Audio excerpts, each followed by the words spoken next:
Donc, notre sujet, il est très important, c'est la gestion des non-conformités de la phase pré-analytique selon la norme ISO 15189 version 2022.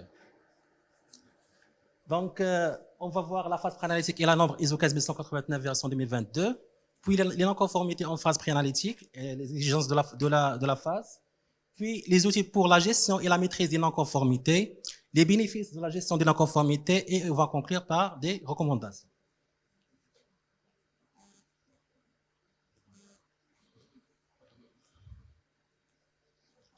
Donc, la phase préanalytique est une phase complexe recouvrant l'ensemble des étapes qui déroulent depuis la prescription médicale des analyses médicales jusqu'à l'après-traitement des échantillons pour l'analyse.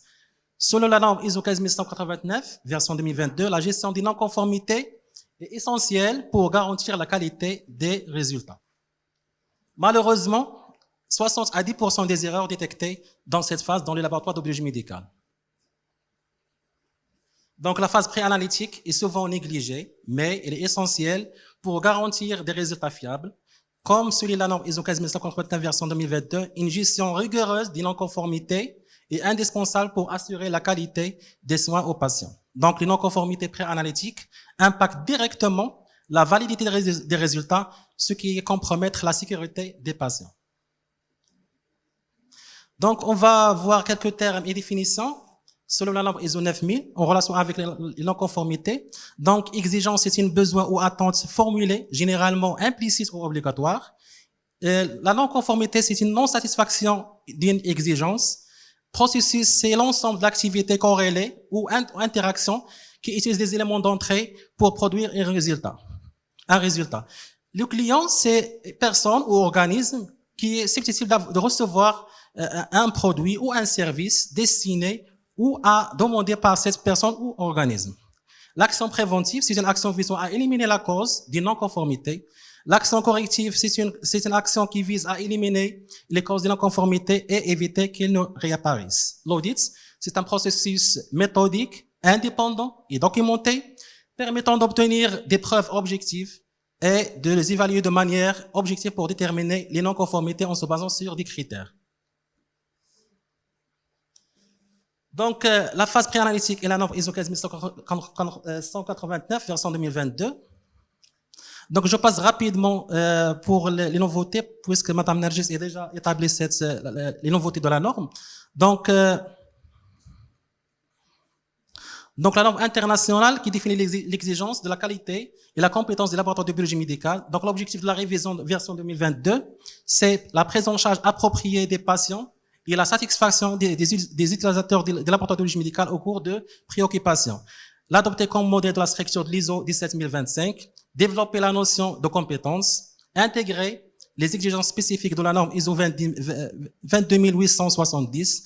La version 2022 est moins prospective car les moyens mis en œuvre pour répondre aux exigences sont davantage laissés à la description des laboratoires en fonction de leur contexte local. Donc, il y a un aspect humain qui est très présent dans la norme, c'est le patient est placé au cœur du dispositif. Donc, les principales modifications, c'est l'application d'une réflexion basée sur l'analyse des risques, qui permet la réduction des exigences prescriptives, plus grande flexibilité en matière des exigences à qualité, la définition de laboratoire a été ajoutée, domaine de la norme est bien défini, les activités de laboratoire, analytique, post-analytique, pré-analytique, post-analytique et analytique, développement des exigences relatives à l'impartialité, la confidentialité et l'indépendance, l'approche processus, prise en compte de documents électroniques et le système informatique. Donc voilà la structure de la norme ISO 14089. Il est basé sur 7 grands chapitres et les domaines d'application, les références normatives, les termes et définitions, l'exigence générale, l'exigence structurelle et de gouvernance, l'exigence relative aux ressources, l'exigence relative aux ressources la suite et l'exigence relative au processus, c'est-à-dire pré-analytique, analytique et post-analytique. Donc, c'est ça la forme de la nouvelle norme de 15189 version 2022. Donc, le processus pré-analytique, le laboratoire doit disposer des procédures pour chacune des activités pré-analytiques et les mettre à disposition du personnel concerné. Donc, les laboratoires doivent prendre en compte les besoins des patients et fournir des résultats fiables.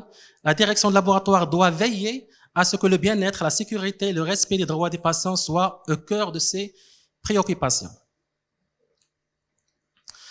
Donc, la phase préanalytique est une phase complexe en raison de plusieurs paramètres, de l'incertitude de l'identification des échantillons, de nombreux opérateurs, il y a le personnel administratif, le personnel infirmier et le technicien, de la multiplicité des tâches, de diversité de ces deux prélèvements, il y a des sites internes et externes, des difficultés croissantes de l'acheminement des prélèvements et de transfert des prélèvements.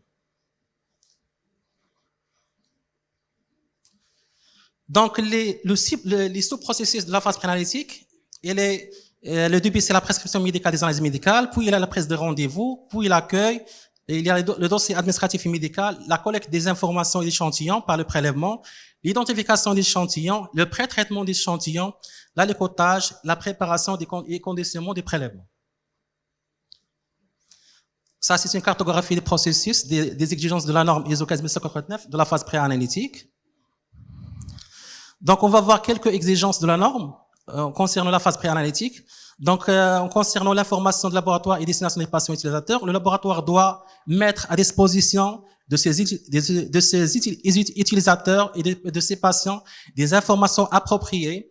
Les informations doivent être suffisamment détaillées pour fournir aux utilisateurs du laboratoire des données compréhensibles sur le périmètre des activités du laboratoire. Donc, concernant la demande d'examen auprès du laboratoire médical, chaque demande d'examen acceptée par le laboratoire doit être considérée comme un contrat entre le laboratoire et le patient ou le prescripteur. La demande doit être suffisamment détaillée pour assurer une traçabilité sans équivoque des patients vis-à-vis de la demande et de l'échantillon. L'identité et les coordonnées des demandeurs, l'identification des examens demandés, la mise à disposition des renseignements cliniques, des conseils techniques et d'une interprétation. Concernant le prélèvement et la manipulation d'échantillons primaires, le laboratoire doit disposer de procédures pour le prélèvement et de manipulation d'échantillons primaires. Tout écart par rapport aux procédures de prélèvement établies doit être clairement enregistré. Les risques et impacts sur la prise en charge des patients en cas d'acceptation et de refus d'un échantillon doivent être évalués, enregistrés et communiqués au personnel concerné, soit personnel médical ou infirmier ou administratif. Donc, le laboratoire doit avoir régulièrement les exigences relatives au volume d'échantillons, aux dispositifs de prélèvement et aux additifs stabilisants pour tous les types d'échantillons. Le laboratoire doit disposer de procédures claires pour la collecte et la manipulation d'échantillons et ces procédures doivent être communiquées aux personnes responsables de ces tâches.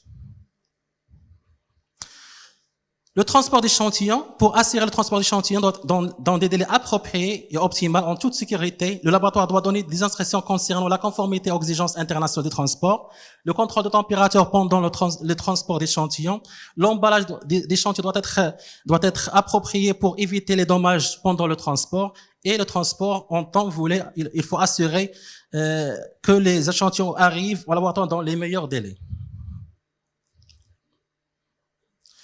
Concernant la réception d'échantillons, le laboratoire doit disposer d'une procédure de réception d'échantillons qui inclut la traçabilité sans équivoque d'échantillons au moyen de la demande d'étiquetage, les critères d'acceptation ou de rejet d'échantillons, l'enregistrement de la date et de l'heure de la réception de l'échantillon, l'enregistrement de l'identité de la personne qui a reçu l'échantillon et l'évaluation d'échantillons reçus par le personnel autorisé. Concernant la production d'échantillons, donc le laboratoire, donc la gestion des risques est autour de tous les processus de laboratoire, c'est surtout les sous-processus de la phase préanalytique. Donc l'objectif, c'est assurer la sécurité des patients en commençant par la sécurité des échantillons. Donc le laboratoire doit avoir des procédures et des installations appropriées pour sécuriser les échantillons provenant de patients, assurer l'intégrité des échantillons et éviter toute perte ou dégradation d'échantillons lors de leur manipulation ou de leur préparation au niveau de laboratoire. Donc, le laboratoire doit inclure les délais acceptables pour l'ajout d'examen sur le même échantillon. Concernant la stabilité d'échantillons, en considérant la stabilité de l'analyse dans l'échantillon primaire, le délai entre le prélèvement et l'échantillon et la réalisation de l'analyse doit être spécifié et surveillé lorsque cela est pertinent. Les non-conformités en phase pré-analytique. Donc, Dans la norme ISO 15189, la nouvelle version 2022, on parle de travaux non conformes. Chapitre 7,5, le laboratoire doit avoir un processus pour le cas où un aspect quelconque de ses activités de laboratoire ou de ses résultats d'examen n'est pas conforme à ses propres procédures, aux spécifications de qualité ou exigences. Donc, le processus doit assurer que la responsabilité et autorité pour la gestion des travaux non conformes sont spécifiées, des actions immédiates à long terme sont spécifiées et s'appuient sur le processus d'analyse. Les examens sont mis à attente et les comptes rendus ne sont pas diffusés s'il y a un risque pour les patients. Une évaluation de l'importance, du plan clinique de travaux non conformes et une décision est prise quant à l'acceptabilité des travaux non conformes. L'identification des non-conformités en phase préanalytique, donc il y a plusieurs processus pour la surveillance des non-conformités, les audits interréguliers, il y a la déclaration des incidents par le personnel, il y a le retour d'expérience des patients et les prescripteurs. Donc le moyen le plus utilisé dans les laboratoires et qui est moins coûteux, c'est la fiche de signalisation des non-conformités. Donc le laboratoire doit avoir une politique et des procédures pour le traitement des réclamations ou de retour d'informations que les parts des cliniciens, des patients et autres parties clients. Donc la fiche de non-conformité, il permet d'identifier les non-conformités, analyser les causes racines de la non-conformité, la mise en œuvre des actions correctives pour corriger le problème et après l'évaluation de l'efficacité des actions mises en œuvre. Les audits internes réguliers, le laboratoire doit réaliser des audits internes à intervalles planifiés pour fournir des informations permettant de déterminer si le système de management est conforme aux exigences. La revue de direction. La direction du laboratoire doit, à l'intervalle planifié, revoir son système de management pour assurer qu'il demeure pertinent, adéquat et efficace, y compris la politique et les objectifs de qualité déclarés relatifs au respect des exigences de la norme ISO 15189. Après l'identification de non-conformité, on passe à l'étape d'évaluation des non-conformités. Il y a plusieurs outils pour l'évaluation de conformité. Ce sont les outils qualité, y compris le diagramme d'Ichikawa, les 5M, le brainstorming, les 7 questions. Il y a plusieurs types outils de qualité pour identifier, pour évaluer les non-conformités. Donc, il y a le diagramme de cause-effet. Il s'agit d'un outil graphique d'une démarche qui permet d'identifier les causes possibles d'un problème ou d'une non-conformité. Donc, les 5 familles célèbres, ce sont les matières, main-d'œuvre, matériel, méthode et milieu. Ça, c'est un exemple d'utilisation du diagramme d'Ichikawa pour évaluer la conformité d'un prélèvement non conforme. En ce qui concerne la méthode, la main-d'œuvre, le matériel et le milieu et la matière. Il y a le diagramme de Pareto, c'est-à-dire que environ 20% des causes sont à l'origine de 80% des erreurs rencontrées dans la phase pré-analytique. Et le troisième outil, c'est quoi, qui, où, quand, comment, pourquoi, combien. C'est un outil simple d'utilisation. Il nous permet de poser les bonnes questions pour comprendre une problématique particulière et répondre de façon objective.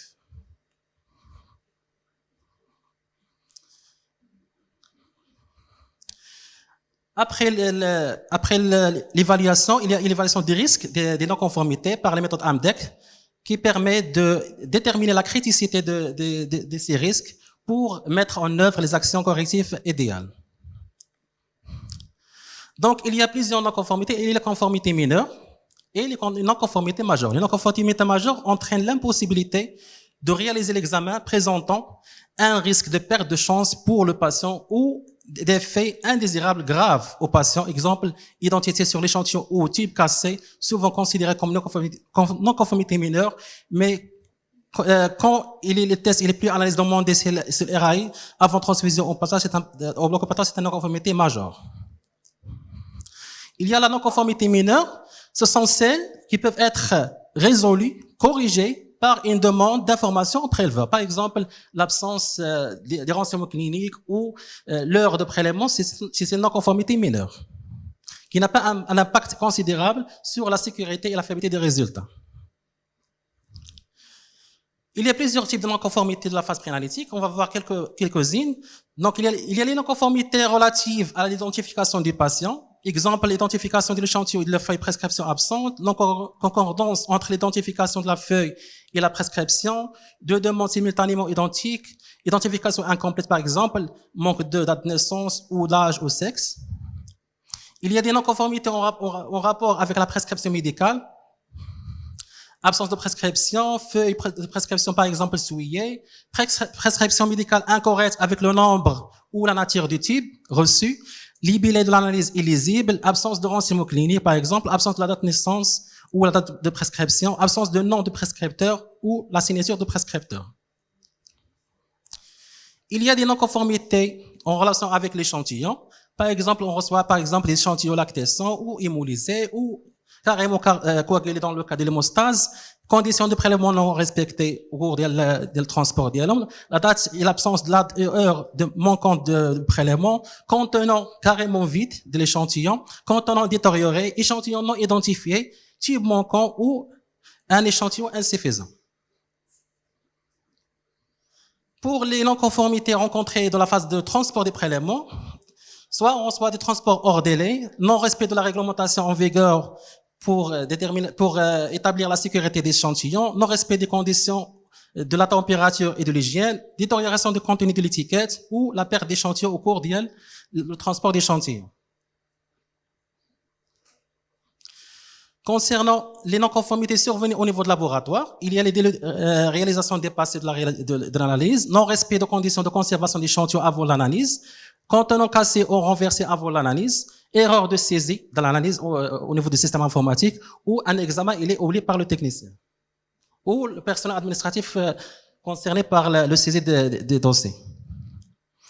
Les non-conformités des examens transmis, signalés par le laboratoire destinataire, il y a plusieurs, contenant non étanche de l'échantillon échantillon qui est envoyé au laboratoire, volume d'échantillon insuffisant pour réaliser l'analyse, documentation manquante, absence de décontation, destination incorrecte ou le délai d'envoi il est dépassé.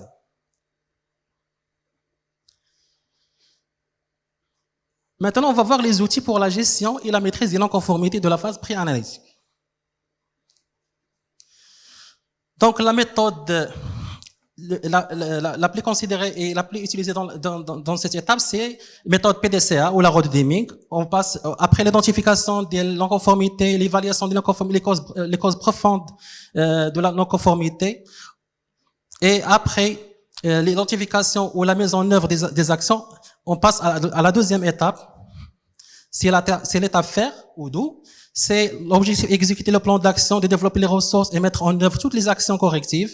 Et après, l'étape check ou contrôle, pour contrôler que les ressources mises en œuvre dans l'étape précédente sont correspondant aux actions prévues. Après, il y a l'étape acte ou agir pour obtenir et ajuster les écarts. Donc, identifier les écarts, mettre en œuvre les solutions adéquates, évaluer l'efficacité de ces actions et après, recherche l'amélioration continue.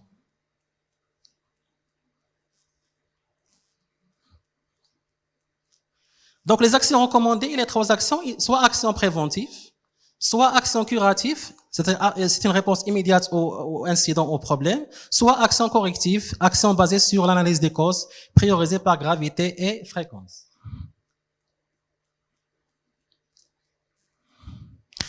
Donc, on va voir quelques recommandations pour maîtriser et gérer les non-conformités de la phase préanalytique. Par exemple, une non-conformité relative à l'identification du patient. La non-conformité, par exemple, l'identification de l'échantillon de la feuille de prescription absente. Donc, l'action recommandée, c'est refus de l'examen et un nouvel échantillon est demandé. Deux demandes simultanément identiques avec la même identité. Donc, l'action recommandée demande la confirmation et de complément d'information au préleveur. Les non-conformités de la prescription médicale, par exemple, absence de prescription, l'action recommandée, c'est demander d'informations au préleveur. Absence de la date ou d'heure de prescription, demander d'informations au préleveur. Les non-conformités de l'échantillon, par exemple, contenant vide l'échantillon, donc l'action recommandée, c'est demander un nouvel échantillon, ou un contenant détérioré, l'action recommandée, c'est demander un autre échantillon. Par exemple, échantillon coagulé dans le cas de l'hémostase, information au préleveur, demander un nouvel échantillon. Une non-conformité en relation avec le transport des prélèvements. Par exemple, perdre l'échantillon au cours de transport. Donc, l'action recommandée, c'est l'information au préleveur, demander un nouvel échantillon puisque l'échantillon, il est perdu. Non-conformité survenue au niveau de laboratoire. Par exemple, délai de réalisation est dépassé, l'information au prescripteur et préleveur est demander un nouvel échantillon, ou une erreur d'étiquetage du type primaire au laboratoire. L'action recommandée, c'est la correction de l'erreur ou demande d'un nouvel échantillon. Les non-conformités des examens transmis, signalés par le laboratoire destinataire. Par exemple, le délai d'envoi dépassé, l'action recommandée, c'est l'information du technicien responsable d'envoi et demande d'un nouvel échantillon. Décomptation non réalisée, information du technicien de laboratoire source et demander un nouvel échantillon pour le renvoyer au laboratoire destinataire.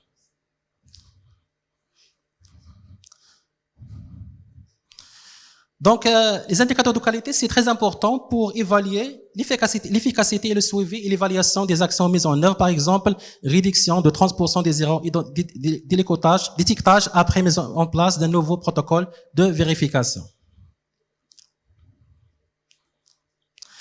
Prenons par exemple une non-conformité en relation avec, on a reçu dans le paillasage de l'hémostase un échantillon qui est coagulé. Donc c'est ça le problème. Identification du problème, c'est reconnaître le problème, c'est un échantillon aussi coagulé au niveau du paillasage de l'hémostase.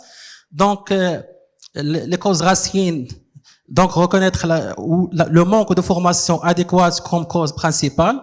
Après les 5M, l'action corrective, c'est refaire les prélèvements et effectuer de nouvelles analyses pour corriger les erreurs. C'est une action immédiate. La formation préventive, c'est mettre en œuvre des programmes de formation renforcés pour le personnel infirmier pour prévenir les problèmes futurs. Donc, la compétence améliorée, donc l'indicateur, le suivi d'indicateurs, donc obtenir une réduction de 40% des échantillons non conformes grâce à des meilleures de compétences. Après la formation des personnels infirmiers. Donc, les bénéfices de la gestion des non-conformités pour le laboratoire et les patients. Pour les laboratoires, l'amélioration de la qualité globale chez la gestion de conformité améliore les résultats des analyses et renforce la confiance des patients et les prescripteurs. Réduction des coûts, moyen de repassage des tests et de traitements erronés grâce à une meilleure gestion des erreurs préanalytiques. Et conformité aux normes globales de qualité.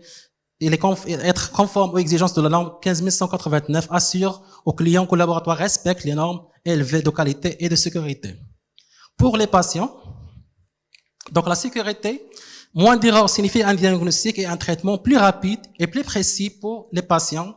Confiance renforcée, les patients ont davantage confiance au laboratoire qui gère activement les non-conformités et s'engage à améliorer continuellement la qualité. Recommandations.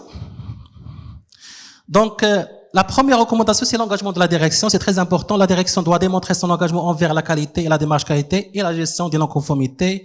Le développement des procédures standardisées pour le suivi et la mise en œuvre des actions pour la gestion de la conformité, l'identification, l'enregistrement et l'évaluation et l'investigation.